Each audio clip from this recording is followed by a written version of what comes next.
Welcome to the weekly update. I'm Julia Lee, an equity strategist at Pearl Direct. And it's nice to come to you on a week where we did see the market reaching the highest level for 2016, although it was quite early on in the piece on Monday at 5,611 points for the ASX 200 index.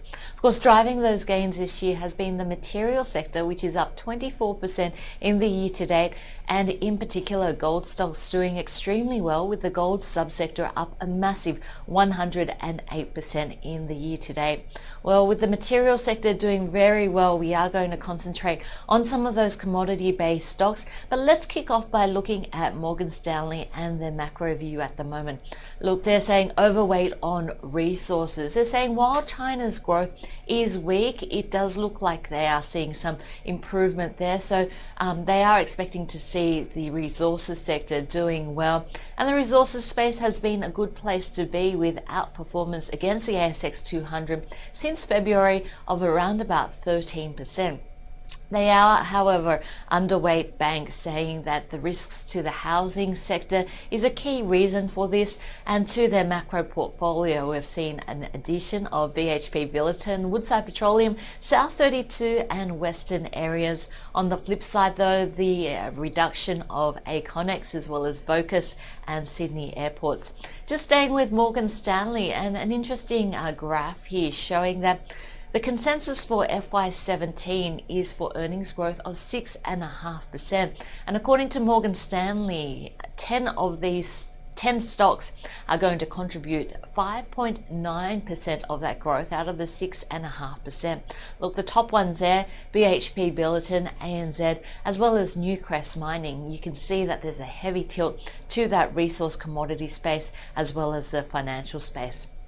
Moving on to UBS, and look, UBS has moved its mining stance a little bit from underperform to a neutral. It's also moved its banking space from overweight, and it's moved its weighting down. Look, they've kept the ASX 200 target for the end of year unchanged at 5,500 points, and there's also been some additions to the model portfolio, including Ansell, Brambles, Flight Centre, as well as Rio Tinto. On the flip side, some removals, Challenger, Nufarm, as well as Vertius. Look, this is a chart by UBS, but one that has been floating around the market, with Morgan Stanley having a similar chart, and just showing the gap between valuations on the market at the moment versus earnings. And you can see that valuations have gotten ahead of earnings, which is causing a number of analysts to become a little bit more cautious on the share market in the medium term. Moving on to Shaw, and look, commodities have certainly been a spotlight of a lot of broker notes this week, given that the sector has been booming in 2016. Shaw looking at it in three buckets. First are the value laggards, which it says are a buy, and that includes stocks like BHP Billiton, Rio Tinto, Alumina, Iluka, as well as Oz Minerals. On the other hand, the middlings are a hold, and it's saying Sandfire Resources is in that second bucket. And look, the third bucket are those stocks that have been outperforming, and Shaw saying that third bucket is a sell, and that includes stocks like Fortescue, Whitehaven Coal, South 32 and Newcrest Mining, all stocks that have been shooting the lights out in 2016. Staying with the resource space, but moving on to Ord Minnett and looking at the iron ore space. Ord Minnett saying that Fortescue is on track to be the lowest producer on C1 costs. Look, in terms of break even, BHP Rio Tinto are around about $28 a ton for iron ore, and Fortescue only $3 difference there at $31 a ton. Look, with iron ore prices still above $60 a ton, these iron ore producers are making extremely strong cash flow. Ord Minnett saying that their preferred pick though remains Fortescue.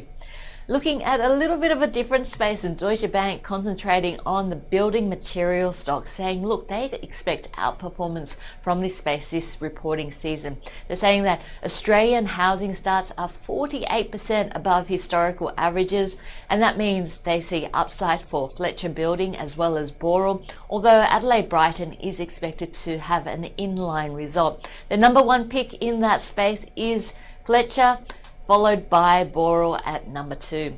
Look, Canaccord Genuity always has some interesting stock picks with some of those stocks that aren't heavily covered by the other brokerage houses. So a couple of picks from Canaccord Genuity this week. They have a buy on Blue Sky. Now this is a stock that's been doing extremely well over the last 52 weeks. The stock is up around about 65%, and that's as the desire for alternative investments has soared in the wake of, I guess, very crowded trades and a lot of different assets moving together. So Blue Sky has been a beneficiary towards some of those non-traditional asset classes.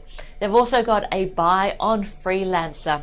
Of course, it's in the midst where we are in the midst of earnings season at the moment, and next week things really do take another notch up. In particular, we'll be watching the banks. It's going to be a huge week for the banking space. On Monday, we will hear from Bendigo and Adelaide with their full year numbers. On Tuesday, we'll get a quarterly update from NAB, and then on Wednesday, Commonwealth Bank out with its full year numbers. It will also be a big week for some of those new media stocks. We'll have REA Group as well as Carsales reporting full year numbers on Wednesday and Thursday. The big telecommunications giant Telstra out with its full year numbers. So no doubt we'll have plenty to talk about next week in terms of earnings season. Please tune in next week. Hope to see you then. Thanks for joining me. I'm Julia Lee from Bell Direct.